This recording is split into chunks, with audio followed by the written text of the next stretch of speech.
Oh my goodness. Holy shit. Look at it all coming. Check the weather in between my lives, and it looks like at 2 a.m. the water might start going down. But in the meantime, it's going up. The foundation of the house, like all this water is bubbling underneath the foundation. So that's not good. I think that's like how sinkholes happen. The water is smashing up against the window. When I open it, it gets really choppy in here. It's still coming in through the garage. I'm getting annihilated by mosquitoes already. But, you know, go live on TikTok, you know, because oh, damn, my light's out there floating around. Whoopsie. Oh, so if that light is floating around, that means the cactus is done for. Man, all those switches, all my light switches are going to get wet. You can see them right now. I got like the smart light switches. And we're going to have to replace all those. That's a bummer.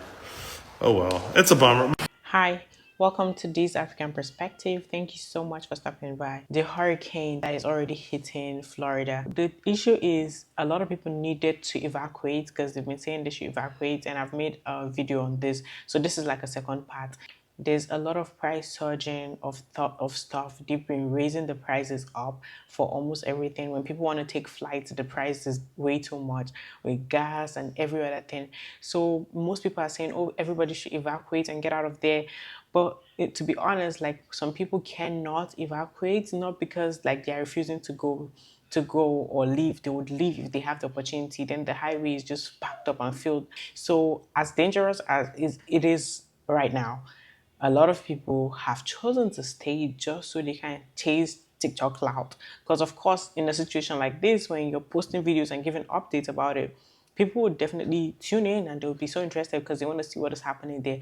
But now they are risking their life in this situation. Guys, today is my birthday, and it's actually kind of sad to, celebrate the birthday saying constantly, like when I go on my For You page, that's literally all I'm saying. I'm seeing a lot of people in danger, a lot of people scared and losing their homes. So it's just really, really sad to even, celebrate this type of situation. But yeah, like my prayers are with them. Before we get right into this video, I want to give a very big shout out to Owens Daniels for sending me a $3 cash app. Thank you so much. And a very big shout out to Renan for sending me a $5 super thanks. Thank you so much for supporting the channel. If your state is in a state of emergency, the governor has declared it a state of emergency, and y'all have an evacuation order. How the fuck can it be legal to jack up prices into the thousands when people are needing to evacuate? To me, it seems like there should be planes and buses basically offering their services to get people out of harm's way. That's just like in North Carolina. People are jacking up the prices of fuel and water. Like, price gouging should be illegal. I know that all this free market shit, but do you understand how fucking low and disgusting of a human being you are? Of a corporation you are? How evil it is when people's lives are in danger? When people have lost everything or on the brink of losing everything, for you to, the money that they very well need, this is when their money is the most important, and you try to gouge them? Where the fuck is the IRS when you need them? Every percentage, every fucking profit that they would have made above their average set price should be taken and diverted into a relief fund for the people that's going to lose everything. These niggas are, what in the, this can't be like this ain't a real place. This is not a real place. We don't live in a real place. State of emergency. People are ordered to evacuate, and the very thing that can get them a fast track out of there, like, yeah, we're going to take the price up 1,000%. It's going to go from, come on, flying out of fucking Tampa on a goddamn Tuesday in the middle of what, October? That should be like $150 ticket. Why am I seeing $1,100? Why? Yo, I never thought I'd see the day where people is purposely staying through the hurricane to get views, to go viral, to go on live, to say, oh, look at me, I'm in a hurricane, send me some money. Like, that's so weird to me. And this is coming from somebody who been in one of the biggest hurricanes in America. Like, you won't get views that bad, baby. The only view they gonna be doing is you in a casket because you think this is a game.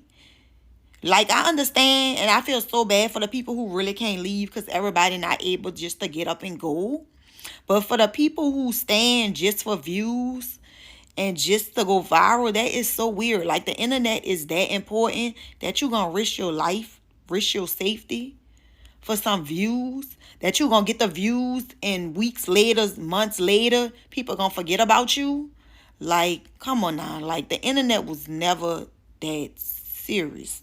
Hey y'all, this is a mom of two who decided to stay during Hurricane Milton while it's on its way. I did not evacuate. I am pretty scared as time gets closer and closer to the storm, just because of the meteorologists on there on the news crying. You got the one dude, Jim, who came down. I think his name is Jim. He came down. We always know when he come, it's going to be serious. And I hear they're about to get ready to close the bridge. So I'm in a non-evacuation area, non-flood zone. But the thing is, am I physically safe? Are me and my kids physically safe? Like, yeah, it might not flood. We really don't even know if it will flood. This is how the back of my area look right now. And I'm going to keep y'all posted after. It is not normal that people are stuck on the highway without gas and that people have no option to evacuate because the traffic is so bad. This is not normal. It is not normal that they can price gouge. The government could prohibit that. The government could stop that. It is not normal that hotels are not opening their doors for everyone and the government pays for the stays. We are human beings. We have to have a sense of community. It is not normal that these people have voted for Trump and he is not opening his doors to Mar-a-Lago. As somebody that moved out of the United States because of this very reason, living in the Netherlands, you feel extremely protected by your government because you're paying taxes. And in the United States, you pay for a lot of taxes. It's not cheap. America is not a third world country. It is not normal that you have to pay for a life raft to save your life. It's not normal that you have to pay for a generator. It's not normal that you have to pay for flashlights. The government should be coming around dropping food off your door. The government has so much money. They literally print cash. They are the people that print cash. So they can do anything they want. They could have Air Force One pull into Florida and pick people up. They could have tanks all over the roads. They could have food being delivered to every single home for people that are not choosing to evacuate. It's so maddening to see from Europe as an ex-patriot. Here, if there's a pothole on the street for more than one day, people are outraged. It's so heartbreaking to see these people that they have no one. They have nowhere to go. And it's not normal. It is not normal that you even have to pay for a flight to leave Florida. It should be free.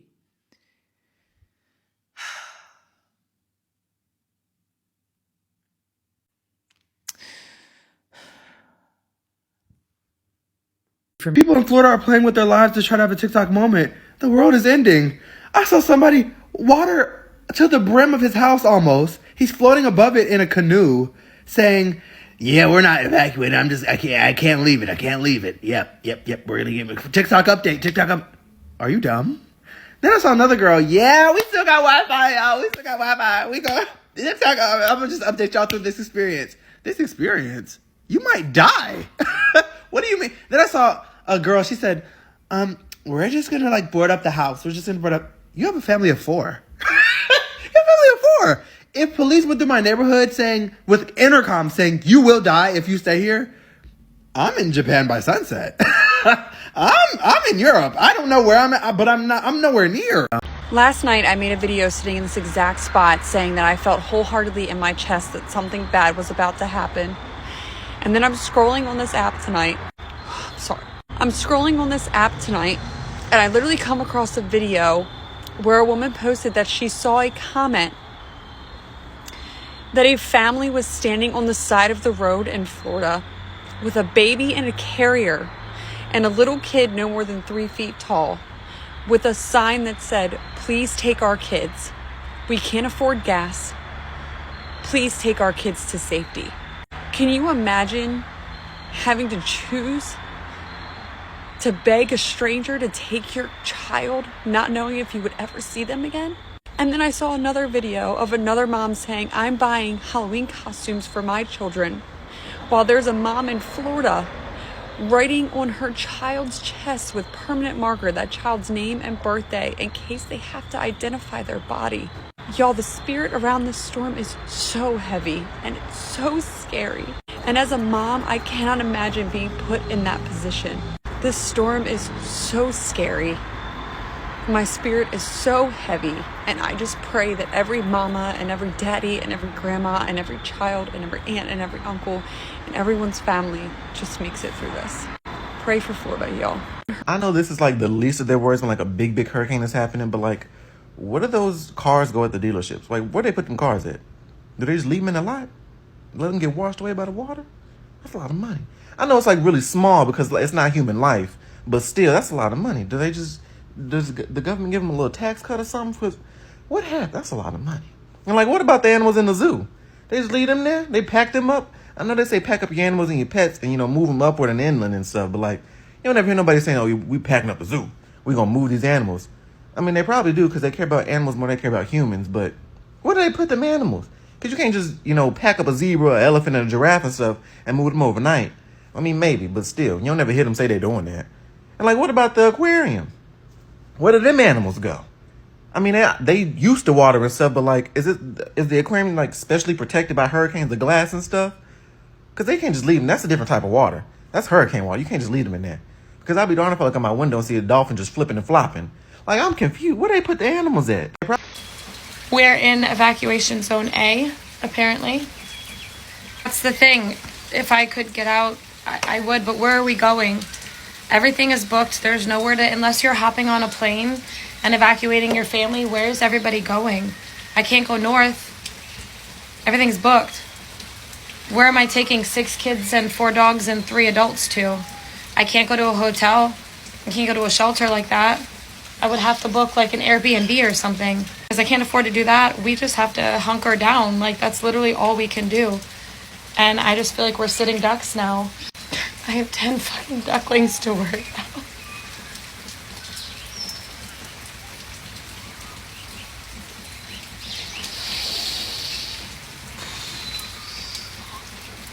So even if they do mandatory evacuation, I don't know where am I supposed to go?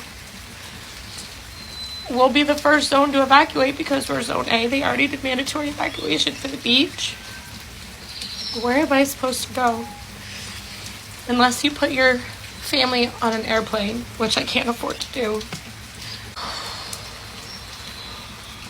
It's supposed to be a Category 4 when it hits the Gulf of Mexico, and then hopefully go back down to a 3 before it makes landfall somewhere between Fort Myers, which is where we live, to Tampa, which is our only other retreat, our home away from home, that our family away from home that welcomes us in.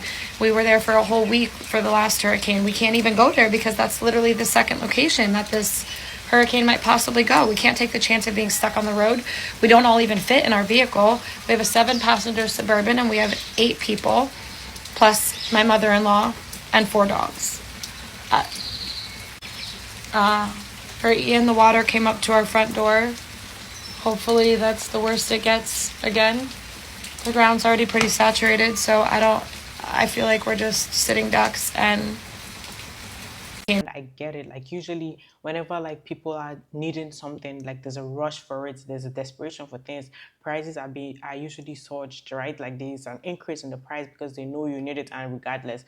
But it really should be illegal for this to be allowed. You see, if it's in a country where people do not really pay like taxes, they don't really like pay taxes, definitely, like, I would say, okay, there's no problem. But in this situation, the government, let's say it's difficult for them to get like gas, it's difficult for them to the airport is packed, and like there's just the workers, people who are working there are having to work extra overtime. Yeah, we get it, it's so busy, booked and busy, right? let's say they need to increase the price, that should be something, an addition that the government should be paying, because why the hell are you paying taxes? If it's in a country where people don't pay taxes, all those things, I'll be like, oh yeah, I get it, they don't care. But people, we are paying taxes. And these people that are there stranded and suffering, and actually you guys are raising prices on them. And this is not the time for you to be raising prices when people's life are in danger, people's life are in, like, they're just literally there trying to make it out of there, and you're using it as an opportunity for you to come up with profits, for you to make it more than usual. It's normally like way too expensive, and then now you want to make it times 10. That means you really want, low-key, you want people to be stuck there. That's just what it's given. You want people to be stuck there. You want people to lose their lives. Why do we keep having these big hurricanes and they perceive it to give it some soft, cute little name? No, Hurricane Susan. Susan would never do that. Never. I know her personally. She would never do that. So, took the time out of my day to make a list of hurricane names. Number 1, Hurricane Satan. This bitch finna bring hell. Next, we got Hurricane Hennessy. This get you fucked. This is finna have you fucked up. And you're finna be Hurricane Sharkeisha. This finna come through this bitch. Left, right. Son. Yeah, I mean. Next, we got Hurricane I'm Pregnant. Gonna be running out the city like Usain Bolt. Next, Hurricane Fentanyl. Soon as this bitch touch your city, bye-bye, gone, dead homies. Next, Hurricane Hitler. He not leaving a soul behind. Hurricane Undertaker. Watch out, because this bitch gonna take you under. We got Hurricane 9/11. Y'all finna fuck the city up with this one. Dead homies. Hurricane, how are you going? Can't run. You just can't. Next, we got Hurricane Dun Dun Dun. We got Hurricane Purge. All hell finna break loose. Watch out. Friendships and hurricane evacuations. What's the connection between the two? I want to point something out, so just walk with me here for a second. My family's from Tampa, and we have evacuated twice in the past 2 weeks to avoid these hurricanes that are coming. During this most recent evacuation, we started on Sunday night with our family of 4, and we left from Tampa to Atlanta to avoid gridlock on the highways, all the things. While we were traveling, I got to thinking about the fact that between the two of us, my husband and I, we counted about 40 people, 40, that we feel confident to call and to ask for money, resources, a place to stay, a prayer, something. 40 people who we believe would immediately and enthusiastically say yes. And I literally teared up from counting our blessings, like, wow, this is amazing. Like, I'm so grateful. Here's the thing. There are some trends that are happening, not just here on TikTok. I think it speaks to larger cultural movements. Here are 3 trends I'm seeing on TikTok that are alarming me. And I'm going to tie this all together. Stay with me. I'm seeing this discourse back and forth around, should you ask your friends to take you to the airport? Some people are saying like, oh my gosh, no, don't impose on your friends like that. You're an adult, call an Uber. I get it. I'm seeing stuff, this ongoing discourse around whether or not cashiers should say hi to their customers. Some people are saying like, obviously that's a basic staple of the job, and just more broadly being a person who sees another person. Others are saying like, we don't get paid to do all that. I get it. Obviously, you've seen this growing cultural reverence for low maintenance friendships. I feel some kind of way about it. I get it. That's a whole other video. Okay. But when you put those 3 things together, when we talk about how we want to distance ourselves, not impose on one another, this distance, how do you think that attitude, these behaviors pop up in times of crisis? If I'm scared to ask you for a ride because it might look needy, clingy, or I'm being disrespectful, I'm imposing, well, God, when I'm faced with, I need a place to stay for a hurricane. Now, I know some people would say, well, obviously, if it's that big of a crisis, I'd come through. But that culture, that history with one another starts with me being able to say hello to my neighbor, saying hello to the cashier. So when I'm in crisis, I'm not worried about having tons of money in the bank because we're seeing crazy price gouging from some of the hotels here in Georgia now that people are evacuating. It's insane. And you shouldn't need money in the bank to have somewhere to go. We should have people. But it doesn't start with, well, if I'm in a crisis, I'll call you. That's developing a history and a culture of open mutual reciprocity and support over time. That comes from me talking to my neighbors, saying hello, what do you need, right? So in times of crisis, we have each other. Yes, we should have strong infrastructure. Yes, we should have strong federal and local support. I'm not talking about that. It's a multi-pronged issue. But in terms of the issue of community and friendship, I just want us to be careful around promoting and hailing these messages around low maintenance, this and that, which again, I understand in some ways capitalism is burning everybody out. And sometimes you feel like you don't have a lot left over in the mental reserve to show up. I get it. Or you're in a tough season, you can't show up for your friends. I get it. But I'm also seeing stories go viral of people in Bradenton and Sarasota talking about they got 6 kids and a dog and nowhere to go. Nobody to go to, no spot to go to. Again, I'm sure there are other factors, but I do understand and recognize that it's a lot easier when you have people in different places and we open our homes to one another and we're like, girl, come on, say less. We're coming to go and get people. And I never want to share things like I'm perfect or coming from a place of just grand revelation or superiority or authority. I was convicted during the drive up here because I was thinking like, gosh, we're in a place filled with elderly people. I can't think of one elderly person personally to call to make sure, are you good? Are you mobile enough to leave? Do you need a ride? Do you need money? Because there are some people who just can't leave. The roads are gridlocked. So I'm checking on my friends, but I got convicted about like, gosh, people who maybe I'm not super close to, but who I can reach out because we're community members, capital C community. What do you need? How can I help? And I struggle to think of elderly people. I'm in like the retirement capital of the world. I should be able to rattle off old people in my neighborhood who probably need help, but I couldn't. And it convicted me. And when we go back, Lord's willing, to a place where there's not much destruction and things like that, that I feel convicted to get more plugged in that way in the space that I live, because I should know. I should be able to have tons of people I can call. Are you good? What do you need? And not just my immediate friends, not just my peers, but we're talking intergenerational relationship. We're talking about people who are in close proximity to me, who I need to regularly know what's going on with them. I'm going to end with this because I could say so many things. I'm going to end with this. There are lots of headlines coming from different countries showing that the amount of time that people are going undiscovered after they die in their homes is growing. This is in multiple countries.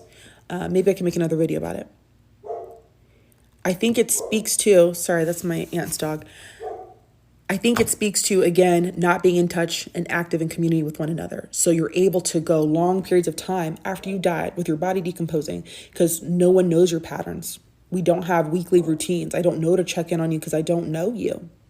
And with low maintenance friendships, if I want it to normalize in our friendship, not talking about every 2 weeks, every month, that's fine. I think it's fine seasonally with some people, not all the time with all people. That's my rule with low maintenance friendships. But it shows up in that way that your friend could be dead. But we've made it a norm to not check in a lot because we got things going on. Again, whatever. So just, it's, evacuating and seeing people in crisis and looking for help from one another and needing a place to stay and needing a little extra money to get a hotel. It just brings up a bunch of stuff. But the community we need for crises like these, it starts today. It starts with saying hello. It starts now. All right, I'm done. I've lived in Florida almost my entire life, and by no means am I telling people to hunker down and ride out this monster of a storm, but the reality is it's October 7th. People just paid their rent and mortgage 6 days ago, and for the average American, we are living paycheck to paycheck, which means there's typically no money left over after we pay our rent or our mortgage, plus car payment and a million other things. The reality of the situation is that evacuating costs money. It costs hundreds, sometimes thousands of dollars. You have to pay for gas. That's assuming a person has a car. You have to pay for lodging. You have to pay for food and other expenses that may pop up. And so the reality of the situation is that there are some people that just cannot afford to evacuate. So as a person, I'm never going to judge a working class person or a poor person for the conditions of capitalism. I'm never going to judge a poor person for having to reap the consequences of the system that we live out of. I hope that everyone can stay safe. When I tell you now that the TikTokers or the social media, post that content creators have now become literally like the journalists, you know, journalists usually, like, they are always in the midst of storm. When there's like a war going on, they're always standing in the midst of chaotic situations just to report a news to, like, news reporters, I mean. So news reporters will literally be in the midst of anything and be like showing you, like, hey, like, this is what is going on here. And it's like, right now we don't need news reporters, because the ones on TikTok would give up their lives to get those views. Like, literally they would stand in the midst of it all, in the midst of the whole situation where it's like it's life threatening, they're in danger, but really, like, those views that you're gonna get is all that matters. Like, that's all they're thinking about. And it's like, what is the purpose of you getting views and then you lose your life? I'm not wishing death upon anyone. I'm not wishing death upon them, regardless. Even if they're like that, I don't wish that upon them. I hope they're all safe. If you want to get all those views, you're chasing for those views, and then you're no longer alive. Well, okay, all right, then, like, what was that all for? Like, what was that about? You've made it to the end of this video. Thank you so much for watching this video to the very end. I really appreciate you. Please don't forget to click the like button. It helps with the algorithm, and I appreciate that so much. And subscribe to the channel. If you're new here and you're watching me for the very first time, hit the notification bell to get notified every time I post a new video. And don't forget to leave your thoughts in the comment section down below. I will see you on the next one. Bye. Bye.